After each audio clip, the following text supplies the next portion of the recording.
وضاحت کی میں ضرورت نہیں سمجھتا، اس لیے کہ اگر ہر ایک کی وضاحت کرتے ہیں تو پھر درس وہ درمیان میں رہ جائے گا اور یہ موضوع پورا نہیں ہوگا. اس لیے اور بعض ایسی چیزیں ہیں جس کے میں اپنے طور پر اہمیت کو محسوس کر رہا ہوں، اس کی تھوڑی سی وضاحت کرتے چلتا ہوں. لہذا اگر کسی بھائی کو مثلا کوئی چیز سمجھتے کہ اس کی وضاحت ہونی چاہیے، سمجھ میں نہیں آئی ہے، تو وہ نوٹ کر لے اور پھر اس کو سوال کے ذریعے اس کی وضاحت ہو جائے گی. دیکھیے، دل کی بیماریوں میں سے ایک ایسی بیماری جس پر اللہ تعالیٰ نے بنو اسرائیل کی سخت مذمت کی ہے، اور ہم میں سے بہت سے لوگوں کو اس کی بیماری لاحق ہوتی ہے. شاید اس سے میں صرف ایک کو اپنا 10-5 منٹ اس کو لے لوں. وہ یہ ہے کہ قرآن مجید میں اللہ تعالیٰ نے اسے زیغ کہا ہے. زیغ جس کے معنی اصل میں ہوتا ہے ٹیڑھا ہونا. اصل معنی کیا اس کا؟ ٹیڑھا ہونا، یعنی دل کا ٹیڑھا ہونا. اس سے مراد کیا ہے؟ اس سے مراد اصل میں یہ ہے کہ گویا راہ حق سے، صحیح جو راہ ہے اس سے انحراف کرے. عموماً جو ہے یہ نظریات جو ان سے ہوتے ہیں انسان کے، اس میں تبدیلی جب ہوتی ہے، انحراف ہوتی ہے، تو اسے زیغ کہا جاتا ہے. یعنی ایک تو انسان ہے کہ راستہ چل رہا ہے، وہ دوسرے راستے سے ہٹ جائے، اس کے لیے زیغ کا استعمال کم ہوتا ہے. مالا عن طریق دوسرے الفاظ ہے. لیکن جو نظریات ہوتے ہیں، انسان کی سوچ ہوتی ہے، فکر ہوتی ہے، اس میں اندر اگر ٹیڑھا پن آ جائے تو اسے کیا کہتے ہیں؟ عربی میں زیغ کا لفظ کہا گیا ہے. قرآن مجید میں استعمال ہے زاغت نہیں وہی زاغت الابصار. اور جو ہے ویسے بھی عربی میں بولا جاتا ہے زاغت الشمس. سورج کیا ہے؟ مائل ہو گیا. سورج یعنی گویا کہ جب ٹھیک دوپہر میں تھا تو اسے کیا ہے؟ وہ مائل ہو گیا، دوسری طرف چلا گیا ہے. تو اصل معنی کیا ہے؟ وہ مائل ہونا ہے. لیکن جیسے ہم نے کہا اصطلاح میں، اس کی جو شریعت کی اصطلاح میں اس کا جو استعمال ہے استقامت اور رشد کے مقابلے میں ہے.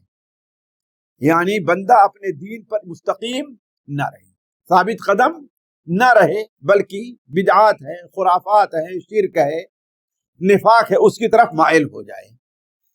اسی لیے زیادہ تر اس کا استعمال قرآن مجید مذمت کے طور پر ہے. مذمت کے طور پر ہے. اللہ تبارک و تعالی سورہ آل عمران میں ارشاد فرماتا ہے: هو الذی انزل علیک الکتاب منہ آیات محکمات ہن ام الکتاب واخر متشابہات فاما الذین فی قلوبہم زیغ فیتبعون ما تشابہ منہ ابتغاء الفتنة وابتغاء تأویلہ. اللہ تعالیٰ فرماتا ہے وہی اللہ تعالیٰ ہے جس نے تجھ پر کتاب اتاری، یعنی قرآن مجید، جس میں واضح اور مضبوط آیات ہیں جو اصل کتاب ہے. یعنی اصل کتاب کا جو قرآن مجید کا اصل حصہ ہے، اس میں وہ آیات ہیں جو واضح طور پر سمجھی جا رہی ہیں. ہر انسان اس کو آسانی سے سمجھنا چاہے سمجھ سکتا ہے. الحمدللہ رب العالمین، ان اللہ علی کل شیء قدیر. اللہ ہر چیز پر قادر ہے. خلق السماوات والارض، آسمان اور زمین کو پیدا کیا. اقیم الصلاۃ وآتوا الزکاۃ، نماز پڑھو اور نماز پڑھو، زکات ادا کرو. یعنی ایسے ہیں جو بالکل واضح ہیں. اور بعض متشابہ ہیں. بعض آیات کیا ہیں؟ متشابہ ہیں، یعنی ان کا معنی واضح نہیں ہے. کبھی یہ متشابہ اصل معنی کے لحاظ سے اور کبھی مفہوم کے لحاظ سے ہوتا ہے. کبھی مفہوم کے، جیسے الف لام میم، اس کا معنی کیا ہے؟ یہ متشابہات میں سے ہے. کوئی اس کا معنی واضح نہیں ہے، اس کا معنی واضح نہیں ہے. اسی طریقے سے اللہ تعالیٰ عرش کے اوپر مستوی ہو گیا، اتنا معنی واضح مستوی ہے، لیکن اس کے استوا کی کیفیت کیا ہے ہم اس میں پڑھتے نہیں. تو اور متشابہ ہیں. پس جن کے دلوں میں کجی ہے، جن کے دلوں میں زیغ ہے، ٹیڑھا پن ہے، وہ اس کی متشابہ آیتوں کے پیچھے لگ جاتے ہیں. متشابہ آیتوں کے پیچھے لگ جاتے ہیں. اللہ تبارک و تعالی حضرت موسیٰ علیہ السلام متعلق فرماتا ہے: وَإِذْ قَالَ مُوسَىٰ لِقَوْمِهِ يَا قَوْمِ لِمَ تُؤْذُونَنِي وَقَدْ تَعْلَمُونَ أَنِّي رَسُولُ اللَّهِ. اے میری قوم کے لوگوں، موسیٰ علیہ السلام نے کہا اے میری قوم کے لوگوں، لِمَ تُؤْذُونَنِي، تم مجھے کیوں اذیت پہنچاتے ہو، مجھے تم کیوں تکلیف دے رہے ہو.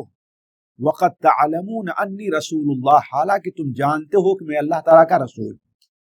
یعنی تم ایمان لے آ رہے ہو، اور یہ کس قدر قبیح بات ہے کہ تم جانتے ہو میں اللہ کا رسول ہوں، پھر مجھے اذیت پہنچا رہے ہو، مجھے تکلیف دے رہے ہو۔ اذیت کی مختلف صورتیں تھی۔ ایک اذیت یہ تھی کہ موسیٰ علیہ السلام کسی کام کا حکم دے اور اس کو نہ مانے، حالانکہ رسول ماننے کا تقاضا کیا ہے کہ آپ کی بات کو مانا جائے، لیکن نہ مانے تو اذیت پہنچے گی نا۔ جیسے موسیٰ علیہ السلام نے ان سے کہا کہ ارض مقدسہ میں چلو داخل ہو جاؤ، تو کہتے ہیں نہیں، اس میں تو بڑی ظالم اور بڑے طاقتور لوگ ہیں، ہم تو ان سے لڑائی کرنے نہیں جائیں گے۔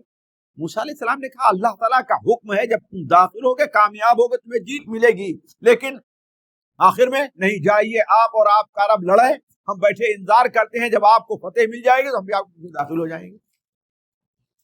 تو موسیٰ علیہ السلام نے کہا کہ یا قوم لما تؤذوننی، تم مجھے کیوں اذیت پہنچاتے ہو، وقد تعلمون انی رسول اللہ، تم جانتے ہو کہ میں اللہ کا رسول ہوں۔ اور یہ بات سوچیں، یہ بات صرف موسیٰ علیہ السلام کے قوم تک نہیں ہے، امت محمدیہ کے جو لوگ بھی اللہ کے رسول سے محبت کا دعویٰ تو کریں، لیکن آپ جس بات کا حکم دیں اس کو قبول نہ کریں، اس کا مطلب کیا ہے؟ اللہ کے رسول کو ایک اذیت پہنچا رہے ہیں، وہ بھی ہے کہ نہیں؟ تم جانتے ہو کہ میں اللہ کا رسول ہوں۔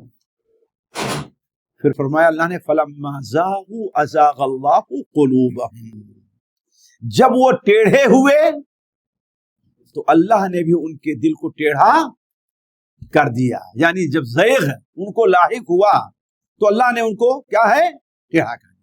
اللہ تبارک و تعالیٰ ایک اور جگہ فرماتا ہے لَقَدْ تَابَ اللَّهُ عَلَى النَّبِيِّ وَالْمُهَاجِرِينَ، اللہ تبارک و تعالیٰ نے نبی صلی اللہ علیہ وسلم اور مہاجرین اور انصار کی توبہ قبول کی، توبہ ان کی قبول کی۔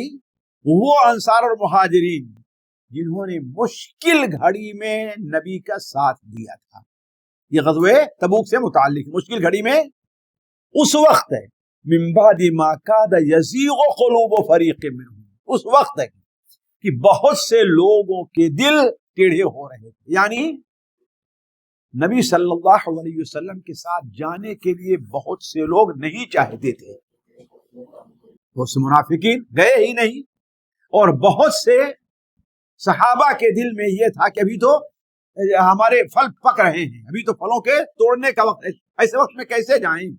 لیکن قریب تھا کہ دل ٹیڑھا ہو، لیکن کیا ہے، وہ نبی کے ساتھ گئے تو اللہ نے ان کی توبہ قبول کی۔ تو ان تینوں جگہوں میں آپ دیکھیں، ہر جگہ میں مراد کیا ہے کہ ان کے دل حق سے ہٹ رہے تھے اور باطل کی طرف مائل ہو رہے تھے، یہ اصل معنی ہے، ان کے دل حق بات سے ہٹ رہے تھے اور باطل کی طرف مائل ہو رہے تھے، یہی معنی زیغ کا ہے۔ اسی لیے علماء کہتے ہیں کہ زیغ کی حقیقت یہ ہے کہ کسی آیت، غور سے دیکھیں، کسی آیت اور شرعی حکم سے ہٹ کر کے کوئی اور تصور انسان قائم کرے، یہی چیز زیغ قلوب ہے۔ شرعی جو فرمان ہے اس سے ہٹ کر کے انسان کوئی اور تصور قائم کر لے دین کے بارے میں، دینی امور سے متعلق، یہی چیز کیا ہے؟ اب اللہ تبارک و تعالی کا فرض ہے، اللہ کا فرمان ہے۔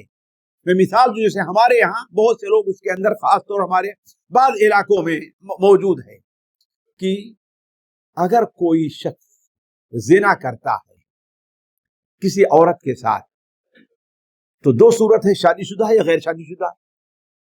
اگر شادی شدہ دونوں ہیں تو دونوں کو رجم کیا جائے، اور اگر شادی شدہ نہیں ہے تو کیا کیا جائے؟ 100 کوڑے۔ ایک شادی شدہ ایک غیر شادی شدہ ہے تو ان میں سے جو شادی شدہ اس کو رجم اور وہ۔ لیکن ہمارے یہاں کیا صورت حال ہے؟ حتیٰ کہ بعض جگہوں میں صورت حال تو یہ ہے، یہاں تک پہنچی ہے کہ ٹھیک ہے وہ شادی ہے نا، لہذا اگر کسی مالدار خاندان کے ہیں تو اس میں کیا ہے، تم اپنی کوئی بیٹی ان کے یہاں شادی میں دے دو، اب وہ چاہے چھوٹی ہے بڑی ہے، چاہتی ہے نہیں چاہتی ہے۔ تو شرعی حکم سے ہٹ کر کے یہ فیصلہ کرنا، یہ کیا ہے؟ یہ زیغ قلب کی ایک نشانی، دل کے ٹیڑھے ہونے کی۔ ایسے ہمارے ماحول میں کتنی چیزیں پائی جا رہی ہیں، لیکن یہاں پر ایک بات آپ لوگوں کے سامنے واضح کر دوں. اس لیے ہم نے کہا بعض چیزیں جو بڑی اہم ہیں ان کی وضاحت کرتا چلوں گا اور عمومی طور پر جو ہے وہ اختصار کے ساتھ پیش نظر رہے گی. پہلی چیز یہ دیکھیے کہ قرآن اور حدیث میں اللہ تبارک و تعالیٰ نے جن لوگوں کے دل ٹیڑھے ہوئے ان کی کچھ علامات بیان کی ہیں، اور یہ چونکہ ہمارے یہاں بہت عام ہے اس لیے میں اس طرف اشارہ کرتا چلوں گا. دیکھیے پہلی چیز یہ ہے کہ متشابہات کے در پہ رہنا اور محکم اور واضح جو احکام ہیں ان کے مطابق عمل نہ کرنا.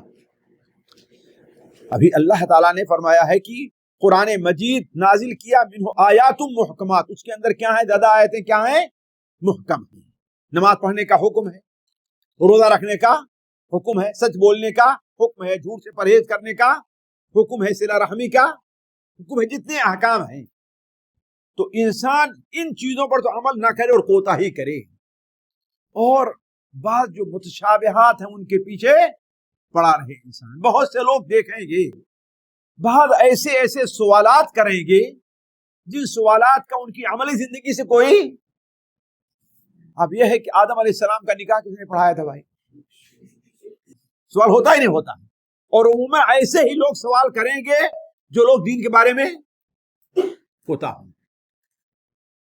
ہاں یہ بتائیے کہ اگر کوئی ایسی عورت ہے، کوئی عورت ہے ایک ایسی جگہ مردہ پائی جاتی ہے جہاں پر یہ شبہ ہے کہ ہاں بھائی یہ مسلمان ہے کہ ہندو ہے، تو اب اس عورت کے بارے میں فیصلہ کیسے ہوگا بھائی کہ یہ مسلمان ہے کہ ہندو ہے؟ اس کو ہم کیسے پہچانے؟ اس کی کیا علامت ہے؟ سوالات آتے ہیں ایسے نا. تو اس قسم کے سوالات انسان کرے، اور ایسے لوگوں کے بارے میں ہم نے تجربہ کیا ہے، دیکھیں گے کہ عمومی طور پر لوگ جو ہے وہ دین کے بارے میں کیا رہتا ہے؟ بھائی یہ سوال آپ سے نہیں ہوگا، پھر آپ کو فائدہ اس سے کیا ہے؟ جب یہ صورتحال پیش آئے گی تو جو سرکردہ لوگ ہیں، اہل علم ہے، اس کا فیصلہ کریں گے. تم سے جو مطالبہ ہے کیا کرو، یہ کرو. اگر تمہیں معلوم نہیں ہوا کہ آدم علیہ السلام کی نکاح کس نے پڑھایا تھا، تمہارا کیا نقصان ہے اس میں؟ ہے کہ نہیں؟ اسی لیے بہترین جواب دیا تھا ایک تابعی نے، کہا بھائی دیکھو ہاں نہیں، سوال یہ تھا کہ ابلیس کی شادی ہوئی ہے کہ نہیں ہوئی ہے. سوال کیا تو انہوں نے کہا بھائی دیکھو میں اس بارات میں شریک نہیں تھا، پتہ نہیں میں اس بارات میں نہیں گیا تھا، ہے کہ نہیں. تو کہنے کا مطلب یہ ہے کہ یہ ایک دین کے جو مسلمات ہیں جو ہمارے کرنے کے ہمارے فائدے کے ہیں، ان کو تو چھوڑ دیا جائے انسان، اور ایسی چیزوں کے پیچھے پڑا رہا جائے. ایسے ہی لوگ ہیں جس سے متعلق اللہ نے کیا بیان فرمایا؟ فَيَتَّبِعُونَ مَا تَشَابَهَ مِنْهُ ابْتِغَاءَ الْفِتْنَةِ وَابْتِغَاءَ تَأْوِيلِهِ. جیسے کہ مائی عائشہ رضی اللہ تعالی عنہا نے واضح طور بیان فرمایا ہے، سنن صحیح بخاری اور صحیح مسلم کے اندر ہے کہ اللہ کے رسول صلی اللہ علیہ وسلم نے یہ آیت تلاوت فرمائی، هو الذی انزل علیک الکتاب منہ آیات محکمات واخر متشابہات. تو آپ صلی اللہ علیہ وسلم نے بیان فرمایا کہ دیکھو جو لوگ متشابہ آیات کے پیچھے پڑے رہتے ہیں یہی وہ لوگ ہیں جن کے دلوں میں ٹیڑھ ہے، اللہ نے ان کا نام متعین کر دیا. دوسری چیز یہ ہے دین کے اندر جو ثوابت اور محکمات ہیں، دین کے اندر کچھ ایسی چیزیں ہیں جو بالکل محکم اور ثابت شدہ ہیں، اس پہ کوئی کلام کی گنجائش نہیں ہے. مثال کے طور پر اللہ تعالیٰ کی وحدانیت، مثال کے طور پر سود کی حرمت کا معاملہ ہے، مثال کے طور پر مرد کے لیے ایک سے زائد شادی کرنے کی اجازت کا معاملہ ہے، مثال کے طور پر میراث میں لڑکی کو لڑکے کا آدھا ملنے کا معاملہ ہے، یا لڑکے کو لڑکی کے ڈبل ملنے کا معاملہ ہے. یہ ایسی چیز ہے جو دین کے کیا ہے وہ مسلمان. ایسے کتنی چیزیں ہیں. عورت کے پردے کا معاملہ ہے دین کا کہ مسلمات میں سے. داڑھی کا معاملہ ہے، یہ کیا ہے دین کے. اس میں کوئی آدمی جو داڑھی نہیں رکھتا وہ بھی مانتا ہے کہ اللہ کے رسول کی یہ کیا ہے. اب دین کی جو مسلمات ہیں ان کے بارے میں انسان شبہے کے اندر پڑ جائے کہ یہ بات صحیح ہے کہ نہیں صحیح ہے، یہ گویا کہ اس کے دل میں کیا ہے وہ ٹیڑھ ہے. اسی لیے حضرت عبداللہ ابن عباس رضی اللہ تعالی عنہما نے فَأَمَّا الَّذِينَ فِي قُلُوبِهِمْ زَيْغٌ کی تفسیر کی ہے کہ اس سے مراد اہل شک ہے. کون ہیں؟ اہل شک ہے. اب بہت سے لوگ سوال یہ کرتے ہیں کہ آخر جو ہمارے ہاں جو ہندو ہیں ہم انہیں کافر کیوں کہیں؟ ہے کہ نہیں؟ انہیں اہل کتاب کیوں نہ کہیں؟ ان کے پاس تو کتاب آئی تھی. ایسے ہی ایک بار میں شیخ صفی الرحمان رحمہ اللہ کے ساتھ ایک مجلس موجود تھا تو ایک صاحب آئے اور کہے کہ اگر ہم کافروں کو اہل کتاب کو یہود و نصارہ کو کافر کہتے ہیں تو ناراض ہوتے ہیں تو ہم ان کو کافر کیوں اہل کتاب کیوں نہ کہیں؟ اللہ کے بندے قرآن ان کو کافر کہہ رہا ہے. یا اہل الکتاب لما تکفرون بآیات اللہ. اللہ کیا تھا تم کفر کیوں کر رہے ہو؟ قل یا ایھا الکافرون. تو جو دین کے مسلمات میں سے ہیں ان کے بارے میں شبہ کرنا یہ چیز کیا ہے؟ اس کا معنی ہے کہ اس کے دل کے اندر زیغ اور ٹیڑھپن پایا جا رہا ہے. تیسری چیز یہ ہے کہ حالات کے بدلنے سے غور کریں گے. اس لیے ہم نے کہا بعض چیزوں کی وضاحت کروں گا اس لیے کہ اس کی ہمیں اور آپ کو ضرورت ہے. حالات کے بدلنے سے شرعی احکام کے بارے میں انسان اپنی رائے بدل دے. ایک عورت ہے وہ پردہ کرتی ہے لیکن دیکھے کہ اب ماحول تھوڑے سے کیا ہیں لہذا آپ تلاش کرنا شروع کر دے کہ کیا چہرے کا پردہ نہ کرنے کے بھی کسی نے حکم دیا, کسی عالم نے اجازت دی ہے کہ نہیں ہے, مل جائے اور اس کو کرنا. ایک صاحب ہیں وہ داڑھی اللہ کے رسول صلی اللہ علیہ وسلم کی سنت ہے اس کو رکھ لیا لیکن اب نوکری نہیں مل رہی ہے. جہاں جاتے ہیں کہتے ہیں کہ بھائی داڑھی کٹاؤ تو اب پوچھنے آتے ہیں کہ ہاں کیا علماء نے کچھ گنجائش رکھی ہے اس کی کہ ہم داڑھی کاٹ سکتے ہیں؟ ہوتا ہے کہ نہیں ہوتا؟ ایک نے نہیں رکھی الگ مسئلہ ہے لیکن ایک رکھ کر کے کاٹے یہ کیا ہے بہت بڑی. تو دین کے جو مسلمات ہیں شرعی جو حکام ہیں ان کے بارے میں انسان حالات کے بدلنے سے اپنی رائے کو بدل دے. یہ اس بات کی دلیل ہے کہ اس کے دل میں کیا ہے. اسی لیے حضرت حذیفہ رضی اللہ تعالی عنہ جو فتنوں کے بارے میں سب سے زیادہ معلومات رکھتے صحابہ میں, حضرت حذیفہ فتنوں کے بارے میں اتنی معلومات کسی اور, حتیٰ کہ حضرت عمر رضی اللہ عنہ ان سے پوچھا کرتے تھے. وقت نہیں مل رہا, صحیح مسلم کی ایک روایت لمبی روایت ہے اس کو موقع مل جائے تو پڑھیں. وہ حضرت حذیفہ کس طریقے سے فتنوں کے بارے میں جانتے تھے.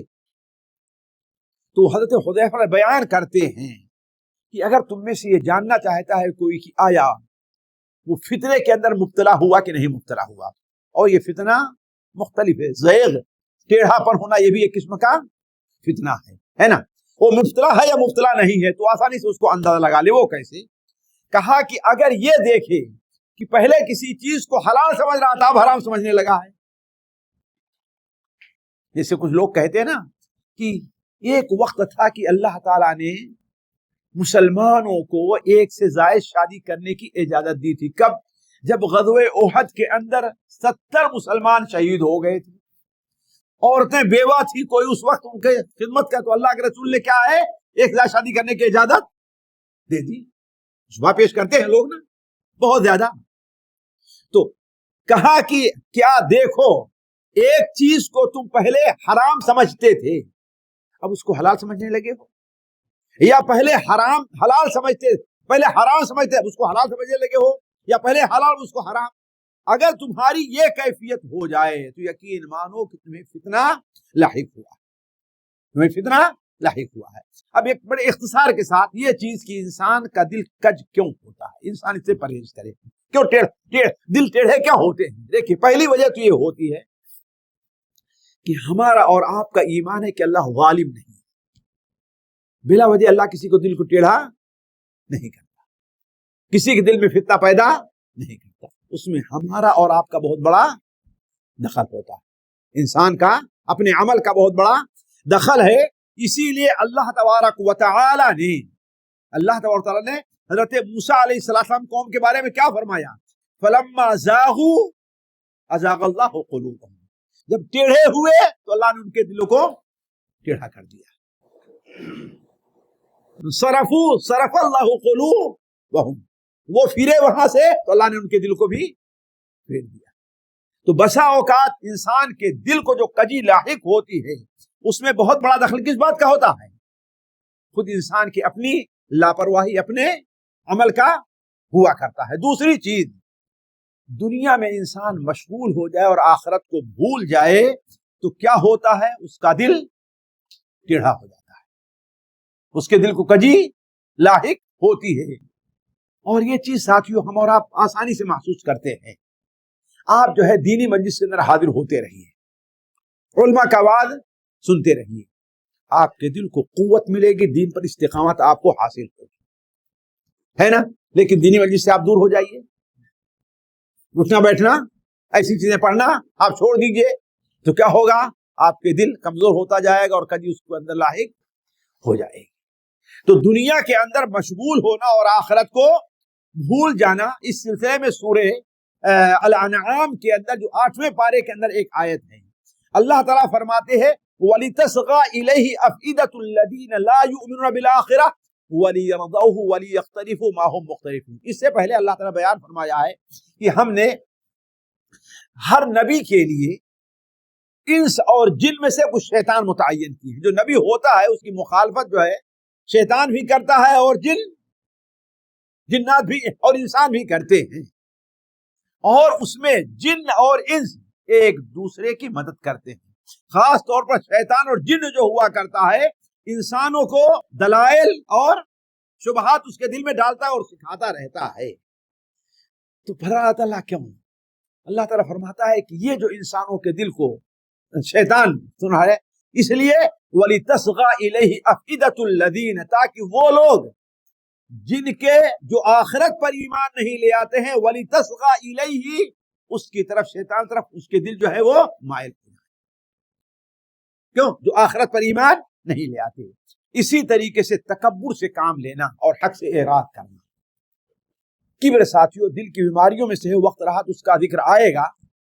دل کی ان بیماریوں میں سے ہے جس کے بہت برے نتائج نکلتے ہیں اور اس کے اسباب بہت زیادہ ہیں. ان میں سے ایک چیز کیا ہے؟ وہ زیغ، دل کا ٹیڑھا ہونا ہے. اور نفاق کی وجہ بھی بہت بڑی یہی ہو جاتی. اللہ تبارک و تعالیٰ منافقین کے بارے میں سورہ توبہ کے آخر میں فرماتا ہے کہ وَإِذَا مَا أُنزِلَتْ سُورَةٌ نَظَرَ بَعْضُهُمْ إِلَى بَعْضٍ، جب کوئی سورت نازل ہوتی ہے، کوئی سورت نازل ہوئی، منافقین کی اس کے اندر عیب بیان کیا گیا تو ایک دوسرے کو دیکھنا شروع کرتے ہیں. یہ اللہ کے رسول صلی اللہ علیہ وسلم نے صدقہ کا حکم دیا. منافق جو ہیں دیکھیں ایک ساتھیوں کو دیکھیں گے لوگ نظر نہیں ہے تو اپنا نکل کر کے چلے جائیں گے، اٹھ کر کے چلے جائیں گے تاکہ ہمیں اس کے اوپر عمل کرنا نہ پڑے. تو اللہ فرماتا ہے جب کوئی سورت نازل ہوتی ہے تو نظر بعضهم الى بعض، بعض طرف دیکھتے ہیں. کیا حل یراکم من احد، کیا کسی نے تم کو دیکھا ہے؟ کہیں نہیں، کسی نے نہیں دیکھا. تو ثم انصرفوا، وہ لوگ کیا وہاں سے جب ثم انصرفوا صرف اللہ قلوبہم، جب وہ وہاں سے گئے تو اللہ نے راہ حق سے ان کے دل کو بھی. اسی طریقے سے انسان اگر جو ہے شیطانی وساوس کا شکار ہو اور حق کی طرف توجہ نہ دے تو بھی اس کے دل ٹیڑھے ہو جایا کرتے ہیں. جیسا کہ اللہ تبارک و تعالیٰ ارشاد فرما رہا ہے ان الذین اذا اتقوا، ان الذین اتقوا، جو لوگ تقوی اختیار کیے، اذا مسهم طائف من الشیطان، جب شیطان کی طرف سے انہیں کوئی چوکا لگتا ہے تو تذکر اللہ کو یاد کر لیتے، فَإِذَا هُمْ مُبْصِرُونَ، تو ان کے سامنے حق واضح ہو جاتا ہے. یعنی اس کا مفہوم مخالف یہ ہے کہ اگر وہ ہوشیار نہ ہوں اور شیطان نے جو ساتھ دیا اس کے ساتھ وہ لگ جائیں تو پھر ان کے سامنے حقیقت واضح نہیں ہوتی ہے. ساتھیوں ایسے بہت سی چیزیں ہیں، ان میں سے ایک چیز کیا ہے؟ بدعتی اور ہوا پرست لوگوں کے ساتھ اٹھنا اور بیٹھنا.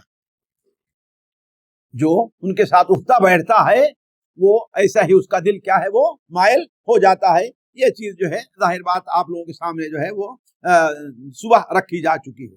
اور آخری چیز اس سلسلے میں ساتھیوں، اور جان بوجھ کر کے میں یہ چیز رکھی، دل کے ٹیڑھے ہونے کا ایک سبب جو بنتا ہے وہ نبی صلی اللہ علیہ وسلم سنتوں سے اعراض ہے، آپ کی سنتوں کو چھوڑ دینا ہے، ترک کر دینا ہے۔ سنتوں کے اندر اللہ نے بڑی برکت یہ رکھی ہے کہ اللہ تعالیٰ اس سے ان کے دلوں کو نور بخشتا ہے۔ اللہ تبارک و تعالی نے اس سلسلے میں بڑی واضح طور پر ہمیں آپ کو ہدایت کی ہے، لا تجعلوا دعاء الرسول بینکم کدعاء بعضکم بعضا قد یعلم اللہ الذین یسلون منکم لواذا فلیحذر الذین یخالفون عن امرہ ان تصیبہم فتنۃ او یصیبہم عذاب علیم۔ دیکھو، رسول کی دعوت کو، رسول کے پکارنے کو عام لوگوں کی پکار کے مقابل میں نہ رکھو۔ جس طریقے سے تمہارے ساتھی نے تم کو کسی کام کے لیے بلایا، آؤ یا نہ آؤ، لیکن رسول اگر بلاتے ہیں تو کیا ہے آنا؟ تو رسول صلی اللہ علیہ وسلم کے پکارنے کو عام لوگ پکارنے کی طرح نہ رکھو۔ اور اللہ تعالیٰ تم میں سے اس شخص کو بہت اچھی طریقے سے جانتا ہے جو چھپ کر کے نکل جا رہا ہے، رسول کی پیروی سے پیچھا چھڑا رہا ہے۔ دیکھو، فَلْيَحْذَرِ الَّذِينَ يُخَالِفُونَ عَنْ أَمْرِهِ، جو لوگ رسول کے فرمان سے اعراض کرتے ہیں، فَلْيَحْذَرْ، انہیں متنبہ رہنا چاہیے کہ أَن يُصِيبَهُمْ فِتْنَةٌ، کہ انہیں فتنہ نہ لاحق ہو جائے۔ فتنے کا معنی کیا ہے؟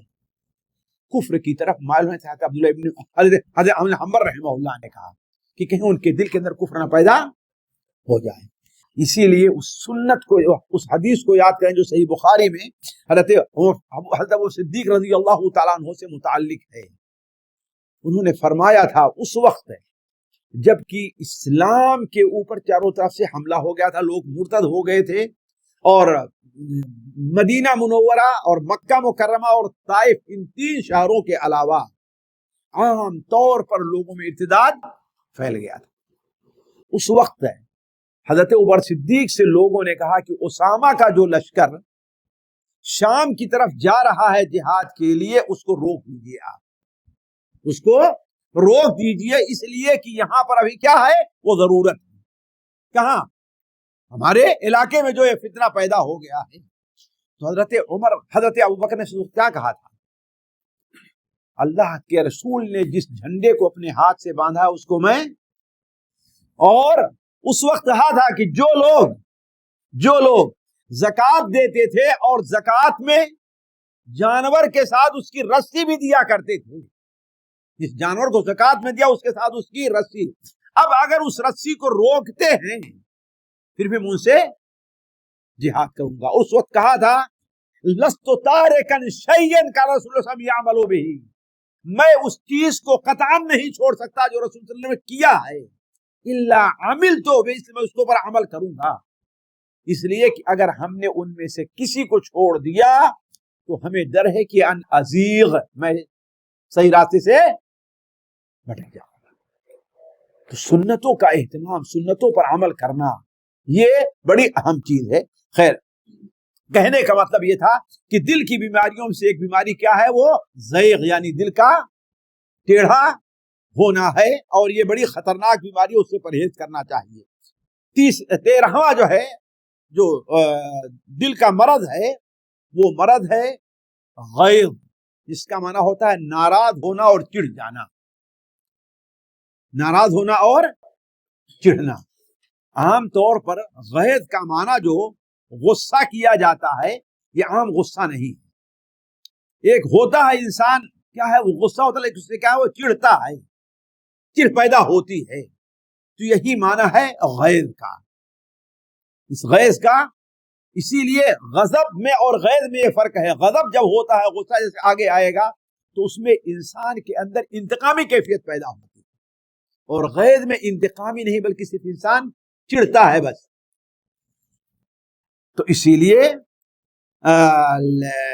اہل لغت کہتے ہیں کہ غیظ اس غصے کو کہتے ہیں جو انسان کے خون کے دوران کو تیز کر دے، لیکن کوئی انتقامی کارروائی نہ کرے، یا کوئی انتقامی کارروائی نہ ہو۔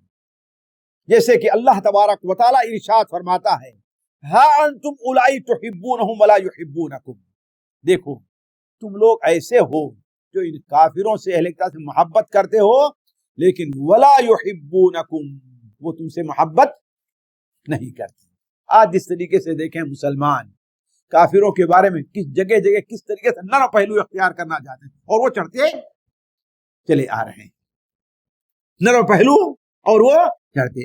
تو ہا انتم اولائی تحبونہم، ہاں یہ دیکھو تم ان لوگوں سے تم محبت کرتے ہو، ولا یحبونکم، اور تم سے محبت نہیں کرتے، وتؤمنون بالکتاب کلہ، اور تم ہر کتاب کے اوپر، پوری کتاب پر ایمان لے آتے ہو، لیکن وہ تورات کو مانتے ہیں، قرآن کو، انجیل کو یہود نہیں مانتے، اور تم مانا کرتے ہو. وَإِذَا لَقُوكُمْ قَالُوا آمَنَّا، جب تم سے ملاقات کرتے ہیں تو کہتے ہیں ہم تو مومن ہیں. وَإِذَا خَلَوْا عَضُّوا عَلَيْكُمُ الْأَنَامِلَ مِنَ الْغَيْظِ، اور جب تم سے جدا ہوتے ہیں تو تم سے چڑھ کر کے، غصے میں وہ اپنے انگلی کو کاٹتے ہیں. تو اللہ تعالیٰ کل موتوا بغیظکم، چڑھ کر کے تم مر جاؤ.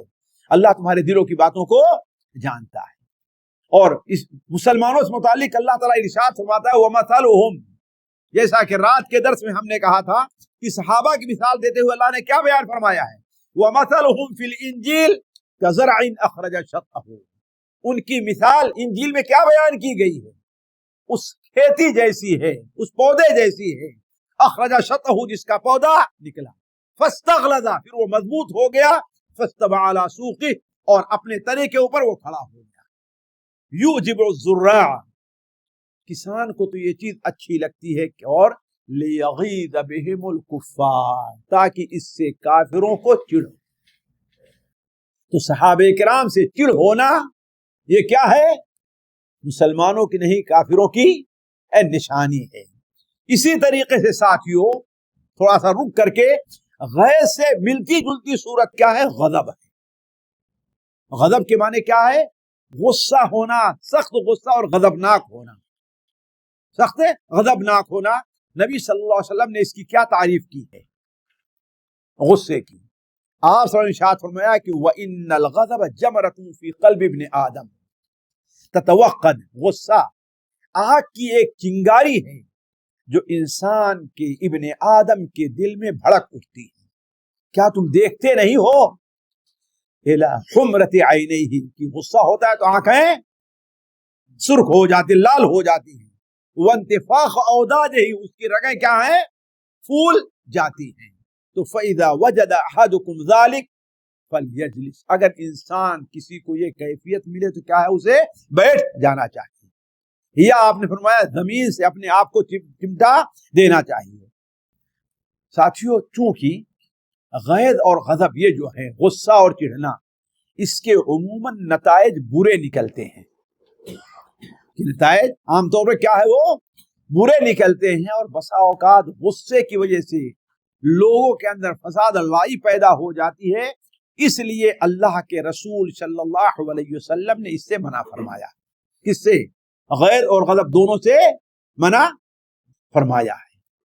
اس لیے کہ بسا اوقات انسان، یہ ایک شخص ہے کسی دکان کے اوپر گیا، دکان پر گیا، اسے 10 ریال کی، 15 ریال کی، 20 ریال کا ایک سامان لینا ہے، ایک سامان لینا ہے. وہ سامان دکان پر سے لیا اور اس کے پاس 1 یا 2 ریال کی کمی تھی. دکاندار سے کہا کہ کم کرو، کہتا نہیں کم کروں گا. وہ بعض لوگ ہوتے ضد پر آنے، کم کرو، کہا نہیں کم کروں گا. دونوں میں لڑائی ہوتی ہے بسا اوقات، اور ایک دوسرے کو مار پیٹ شروع ہو جاتی ہے. تو لوگ کیا کہتے ہیں، کہتے ہیں صرف 1 ریال کے لیے تم لوگ لڑے ہو. حالانکہ لڑائی 1 ریال کے لیے نہیں ہے، لڑائی کے غصے کی وجہ سے. اصل چیز کیا ہے، وہ غصہ ہے، لڑائی 1 ریال کے لیے نہیں ہے. اس سلسلے میں صحیح مسلم کے اندر اس کی مثال میں علماء ایک حدیث نقل کرتے ہیں. تو واقعہ ہے کہ حضرت وائل ابن حجر ایک بڑے مشہور صحابی ہیں جو اس یمن کی طرف رہنے والے تھے، اور عمرہ میں سے آ کر کے یہ 8 اور 9 ہجری میں یہ مسلمان ہوئے. اور رفع الیدین کی حدیث جو ہے انہوں نے روایت کی ہے کہ ہم نے اللہ کے رسول صلی اللہ علیہ وسلم کو دیکھا، اور سینے پر ہاتھ رکھنے کی روایت کو انہوں نے نقل کیا ہے. تو وہ بیان کرتے ہیں کہ میں آپ صلی اللہ علیہ وسلم بیٹھا ہوا تھا کہ ایک شخص جو دوسرے کو ایسے گلا میں ایسے پکڑ کر کے کھینچ کر کے اللہ کے رسول کے پاس لے کر آ رہا ہے. اس نے کہا اے اللہ کے رسول صلی اللہ علیہ وسلم، اس نے میرے بھائی کو قتل کیا ہے، اس نے میرے بھائی کو قتل کیا ہے. تو اللہ کے رسول صلی اللہ علیہ وسلم نے اس سے پوچھا اقتلتا، کیا تم نے اس کو قتل کیا ہے؟ تو جو لے کر کے آیا تھا کہا اے اللہ کے رسول اگر یہ انکار کرتا ہے نا تو میرے پاس دلیل بھی موجود ہے، اگر یہ انکار کرے گا تو میرے پاس دلیل موجود ہے۔ تو اس نے کہا اے اللہ کے رسول ہاں ہم نے اسے قتل کیا ہے۔ آپ نے کہا تم نے کیسے اس کو قتل کر دیا، کیوں؟ کہا کہ اے اللہ کے رسول صلی اللہ علیہ وسلم ایک درخت کے اوپر چڑھ کر کے ہم دونوں لکڑی کاٹ رہے ہیں، وہ بھی لکڑی کاٹ رہا تھا اور میں بھی لکڑی کاٹ رہا تھا، اور اسی درمیان ہمارا معمولی سے ایک لکڑی کے بارے میں اختلاف ہو گیا۔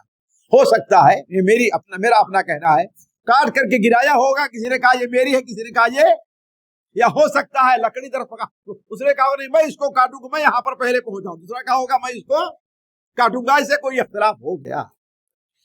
تو اس پر اس نے مجھے گالی دے دیا اور مجھے غصہ آ گیا، اس نے مجھے گالی دیا اور غصہ آ گیا، تو ہم نے اسی کلہاڑی سے اس کے سر کے اوپر مارا اور وہ مر گیا۔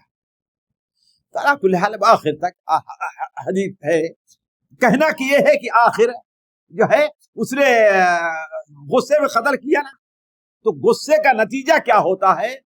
بہت برا ہوتا ہے۔ اسی لیے ساتھیوں اسلام نے غصہ کرنے سے بڑی سختی سے منع فرمایا، غصہ سے منع فرمایا۔ غصہ نہ کرنے یا غصہ آئے تو اسے پی جانے کا اللہ کے رسول نے اجر بیان فرمایا، اور ایک آدمی کا غصے پر اپنے غصے پر کیسے کنٹرول کرے اللہ نے یہ بیان فرمایا۔ ہم نے کہا تھا نا ایک ایک بیماری جو ہے ایک مستقل درس چاہتی ہے نا، تو اس تفصیل میں نہ جا کر کے اختصار کے ساتھ یہ ہے کہ اللہ کے رسول صلی اللہ علیہ وسلم نے کیا ہے غصے سختی سے منع فرمایا ہے۔ چنانچہ صحیح بخاری میں حضرت ابو ہریرہ کی روایت ہے کہ ایک شخص آپ کی خدمت میں آیا کہ اے اللہ کے رسول مجھے کوئی وصیت کر دیجیے، تو آپ نے فرمایا لا تقنط، تم غصہ نہ کرو۔ اس نے کہا اے اللہ کے رسول کوئی وصیت کر دیجیے، تو آپ نے کہا غصہ، 3 بار اس نے کہا، پھر آپ نے ہر بار کیا فرمایا؟ لا تغضب لا تغضب لا تغضب، غصہ نہ کرو۔ بلکہ ایک حدیث جو صحیح بخاری صحیح مسلم میں اللہ نے بیان فرمایا لیس الشدید بالسرعہ، پہلوان وہ نہیں ہے جو کسی کو پچھاڑ دے۔ نہنگو کیا ہے، شیر و نر اور اژدہا مارا تو کیا مارا؟ بڑے مودی کو مارا، نفس امارہ کو گھر مارا۔ بڑے مودی کو مارا، نفس امارہ کو گر مارا۔ تو آپ نے بیان فرمایا کہ پہلوان وہ نہیں ہے جو کسی کو پچھاڑ دے، حقیقی پہلوان وہ ہے کہ جب اس کو غصہ آئے تو اپنے غصے کے اوپر وہ کنٹرول کر لے۔ اس حدیث کی شرح میں علماء نے لکھا ہے کہ اس حدیث میں غصے سے متعلق اللہ کے رسول نے گویا 4 بات بیان فرمائی اس ایک حدیث میں۔ پہلی چیز یہ ہے کہ انسان غصے سے بچے اور اپنے اندر حلم کی اور برداشت کرنے کے اپنے صفت پیدا کرے۔ دوسری چیز یہ ہے کہ جن چیزوں سے انسان کو غصہ آتا ہے وہ انسان اس سے پرہیز کرے۔ مثال کے طور پر آپس میں بحث مباحثہ، بہت زیادہ مذاق کسی سے کرتا ہے، سامنے والا غصہ آ جاتا ہے، اس سے انسان پرہیز کرے۔ تیسری چیز یہ ہے کہ انسان غصے کو پی جائے، غصے کو پی جائے۔ اور چوتھی چیز یہ ہے کہ غصے کی حالت میں انسان کوئی کام نہ کرے۔ ایک بات یہاں پر قرآن مجید میں غیظ کا استعمال عام طور پر برائی کے طور پر ہوا ہے، غیظ چڑھنا، لیکن غضب کا تعلق برائی کے بجائے زیادہ تر جو ہے وہ سمجھیے کہ تعریف کے طور پر ہوا ہے۔ اب آپ کہیں گے یہ کیسا، یہ کیسا؟ غیظ کا ذکر عام طور پر کس سے متعلق ہوا ہے؟ وہ ذم کے طور پر، لیکن غضب اس لیے کہ غیظ جتنا ہے وہ ناپسندیدہ۔ البتہ غضب جو ہے وہ کبھی پسندیدہ اور کبھی ناپسندیدہ ہوا کرتا ہے۔ غصہ اللہ تعالیٰ کو بھی آتا ہے، نبی صلی اللہ علیہ وسلم بھی بار بار غصہ، آپ جگہ جگہ پر آپ غصہ کیے ہیں۔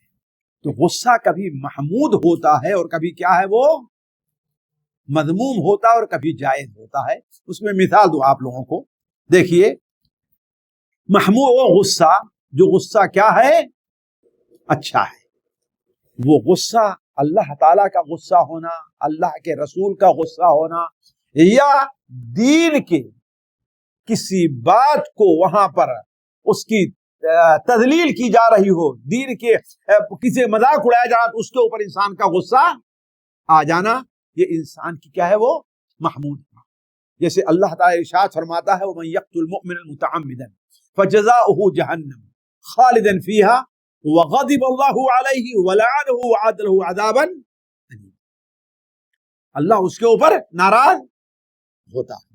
اللہ کے رسول صلی اللہ علیہ وسلم سے متعلق سنن ابو داؤد, سنن ابن ماجہ اور مسند احمد وغیرہ میں ہے کہ ایک بار صحابہ کرام کے سامنے آپ آئے, نکلے باہر آئے تو دیکھا کہ وہ لوگ تقدیر کے بارے میں بحث کر رہے ہیں, الجھ رہے ہیں تقدیر کے بارے میں. حضرت عبداللہ ابن عمر کہتے ہیں آپ اتنا غصہ ہو گئے کہ گویا آپ کے چہرے پر کسی نے اناردانہ لا کر کے پھوڑ دیا, یعنی سرخ اتنا ہو گئے. اور آپ نے کہا کہ تم اسی چیز کے بارے میں الجھ رہے ہو. تو کہنے کا مطلب خلاصہ یہ کہ غصہ کیا ہے, کبھی کبھی اچھا, اور برا غصہ وہ ہوا کرتا ہے جو بلا سبب کسی باطل کام کی وجہ سے ہو, کسی شرعی امر کے ظہور کی وجہ سے ہو, یعنی شرعی معاملہ ہو تو اس پر غصہ ہو جائے, بات بات پر غصہ آنا وغیرہ, بات بات پر غصہ آنا. جیسے صحیح بخاری میں, صحیح مسلم میں حضرت سلینا ابن سرد رضی اللہ بیان کرتے ہیں کہ اللہ کے رسول زمانے میں آپ کے سامنے بیٹھا ہوا تھا تو دو آدمی آپس میں کیا کرنے لگے, بحث مباحثہ گالی گلوچ کرنے لگے, یہاں تک کہ اس میں سے ایک شخص کو اتنا غصہ آ گیا کہ اس کی رگیں پھول گئی, چہرہ سرخ ہو گیا اور رنگ اس کا بدلنے لگا. تو آپ صلی اللہ علیہ وسلم نے ارشاد فرمایا کہ میں ایک ایسا کلمہ جانتا ہوں کہ اگر یہ شخص وہ کلمہ کہہ لے تو اس کا غصہ جاتا رہے گا. تو صحابہ نے کہا وہ کون سے کلمہ ہے, تو آپ نے کہا اعوذ باللہ.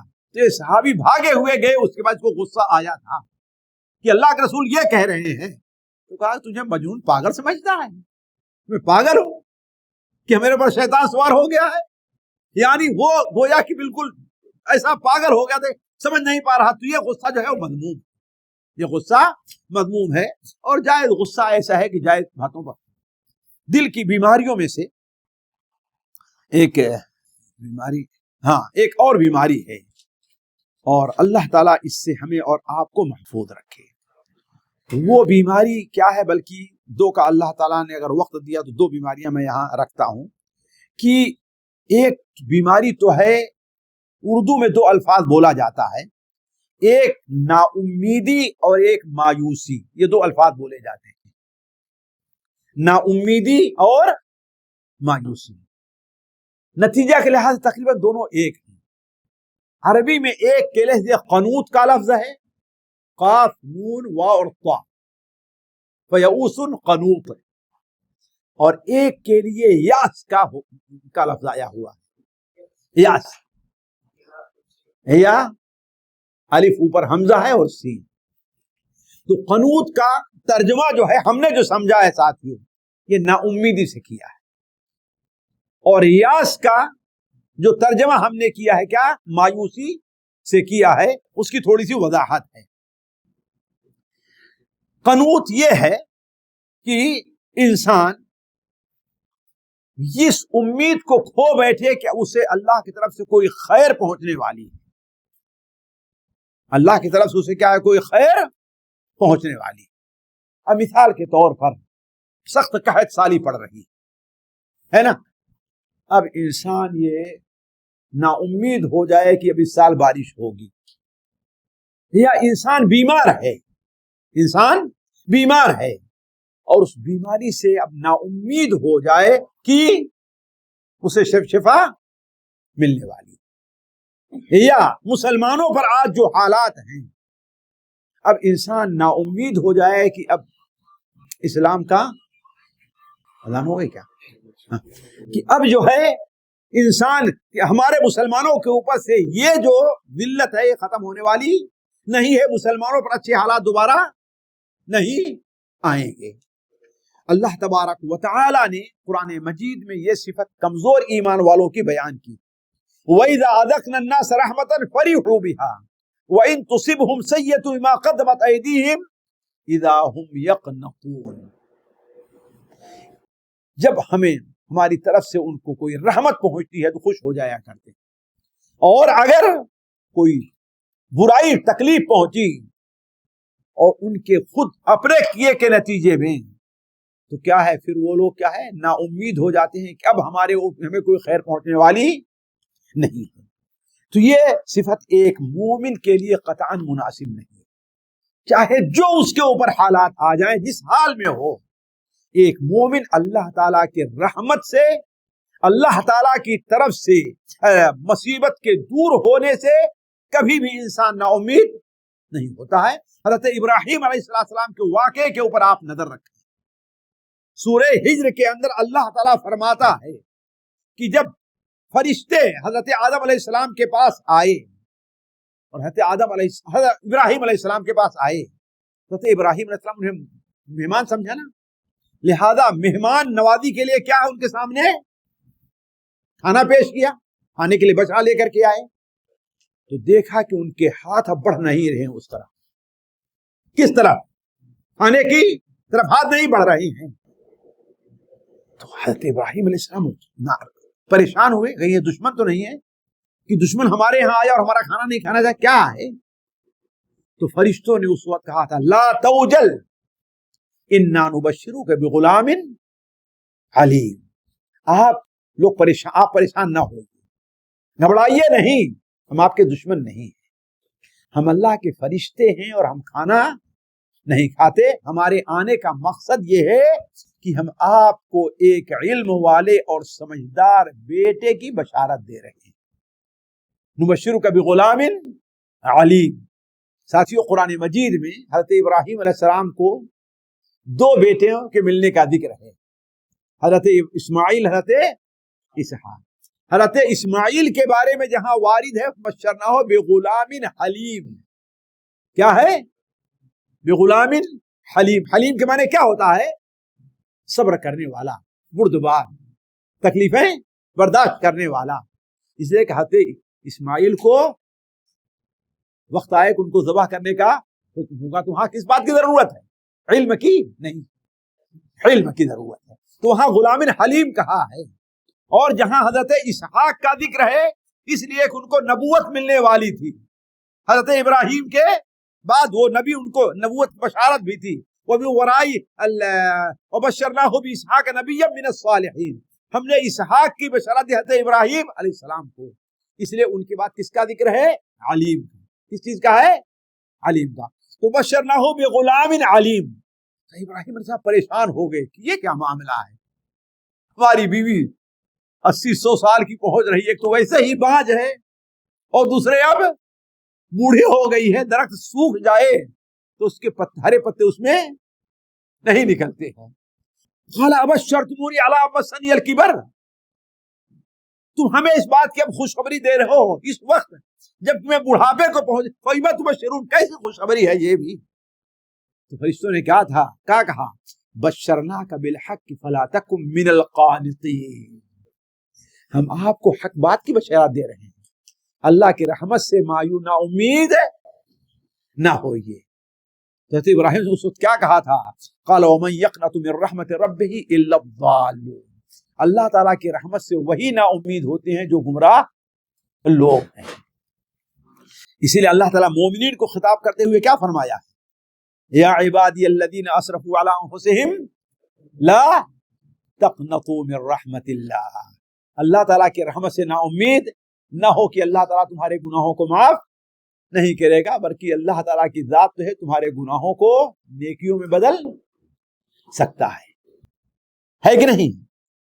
اچھا، مایوسی جہاں تک ہے اس کا مفہوم ہے کہ اللہ تعالیٰ کی طرف سے پیش آمدہ جو مصیبت ہے وہ یہ سمجھے کہ اب یہ مصیبت زائل ہونے والی نہیں ہے، اس بیماری سے ہم کو شفا ملنے والی نہیں ہے، تو یعنی مایوس ہو گیا ہے، اب امید نہیں بلکہ کیا ہے؟ بالکل مایوس ہے۔ جیسا کہ حضرت یعقوب علیہ السلام نے اپنے بیٹوں سے کیا کہا تھا؟ یا بنی اذهبوا فتحسسوا من یوسف واخیہ، اے میرے بیٹو جاؤ تلاش کرو یوسف کو اور اس کے بھائی کو۔ کیوں حضرت یعقوب علیہ السلام کیوں آخر اصرار کر رہے ہیں؟ اس لیے کہ حضرت یوسف علیہ السلام نے خواب دیکھا تھا. کیا خواب دیکھا تھا؟ کہ مجھے 11 ستارے اور سورج چاند. اس کا مطلب ابھی تک یہ خواب پورا نہیں ہوا ہے. اس کی تعبیر اس طرح یوسف ملے گا، ضرور ملے گا. یہ اللہ تعالیٰ کے وعدے پر یہ یقین تھا اور یہ امید. تو کہا یا بنی اذهبوا، اے میرے بیٹے جاؤ، فتحسسوا من یوسف واخیہ، یوسف کو تلاش کرو اور اس کے بھائی کو تلاش کرو، ڈھونڈو کہاں گیا ہے.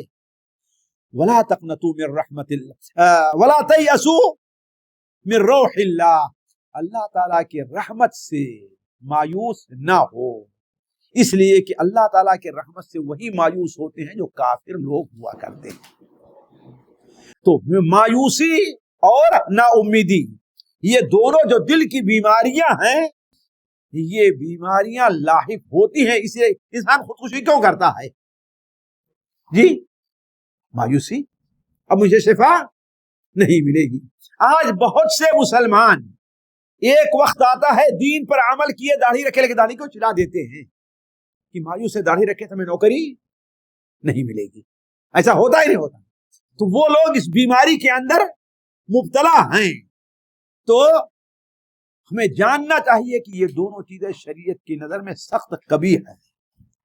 اسی لیے اللہ تبارک و تعالیٰ نے کبائر میں ان کو رکھا ہے. اس میں نبی کریم جہاں کبائر کا شمار کیے ہیں، اسی لیے ایک شخص آپ کی خدمت میں آتا ہے اور کہتا اے اللہ کے رسول صلی اللہ علیہ وسلم مل کبائر، کبائر کیا ہیں، کبیرہ گناہ کون کون سے ہیں؟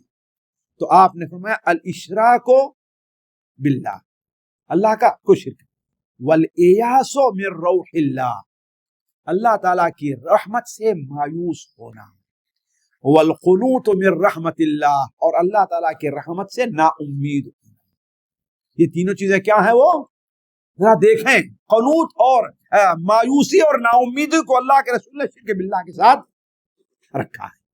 تو ایک مومن کی گویا کی یہ صفت نہیں ہے، بلکہ حضرت فضالہ ابن عبید کی حدیث مسند احمد میں ہے، اللہ کے رسول صلی اللہ علیہ وسلم نے ارشاد فرمایا ثلاثۃ لا یسأل عنہم، 3 قسم کے لوگ وہ ہیں کہ ان کے بارے میں کچھ سوال نہیں کیے، پوچھا نہیں جائے گا. گویا کہ اللہ تبارک و تعالی حشر کے میدان میں ان کو یعنی سویک بالکل لاوارث چھوڑ دے گا. اللہ تعالیٰ نہیں پوچھا، نہ پوچھا جانے کا معنی کیا ہے؟ یعنی بالکل ان کی طرف توجہ نہ دینا. وہ کون سے ہیں؟ رجل نازع اللہ رداءہ، وہ شخص ہے جو اللہ تبارک و تعالیٰ سے اس کی چادر چھیننے کی کوشش کرتا ہے. اللہ کی چادر کیا ہے؟ الکبریا، کبر، تکبر ہے نا، یعنی وہ تکبر سے کام لیتا ہے. اللہ اس لیے کہ اس کی چادر کیا ہے؟ کبریا ہے، اور اس کا اعزار عزت ہے. وَرَجُلٌ شَكَّ فِي أَمْرِ اللَّهِ، اور دوسرا وہ شخص ہے جو اللہ تعالیٰ کے معاملے میں، اللہ کے فیصلے کے بارے میں شک سے کام لیتا ہے کہ یہ فیصلہ اللہ کا میرے بارے میں ہے، لیکن اس میں ہمارا فائدہ نہیں ہے. اور تیسری چیز ہے وَالْقُنُوطُ مِن رَحْمَتِ اللَّهِ، وہ شخص جو اللہ تعالیٰ کے رحمت سے کیا ہوتا ہے؟ وہ نا امید ہو جاتا ہے. تو یہ بھی دل کی بیماریاں ہیں جو بکثرت لوگوں کو لاحق ہوتی ہیں، حالانکہ یہ چیزیں کیا ہیں؟ کبائر میں داخل ہیں. اب موضوع کو یہیں پر رکھتے ہیں، اس لیے کہ وقت ہو گیا. اب انشاءاللہ باقی جو دل کی بیماریاں ہیں وہ اور جو کچھ انشاءاللہ علاج ہو سکا وہ انشاءاللہ اگلی مجلس میں آپ کے سامنے رکھیں گے. سبحانک اللہم و بحمدک، اشہد ان لا الہ الا انت، استغفرک و اتوب الیک. جزاکم اللہ خیر. یہ تھا سلسلہ جو آج کے لیے یہاں پر موقوف کیا جاتا ہے. انشاءاللہ اس سے متعلق جو بھی سوالات ہیں اس کے لیے نماز کے بعد وقت دیا جائے گا، اور باقی جو سلسلہ